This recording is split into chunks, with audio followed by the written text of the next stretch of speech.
無双心理。違うかな。先ほど竹刀を手にした時に形にはまっていた。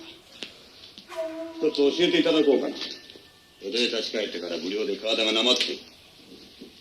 天下の公務所の生きのいい立ち継いで一汗流していると。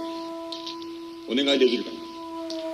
こちらこそご教授願いたいと思っておりました。しかし私は古い理由で清川さんの白紙一刀流のようにいざ試合の時は面こ手をつけない。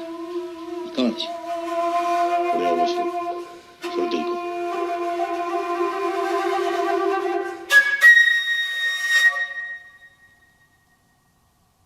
好きに乗っ取り勝負は一本。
今一度。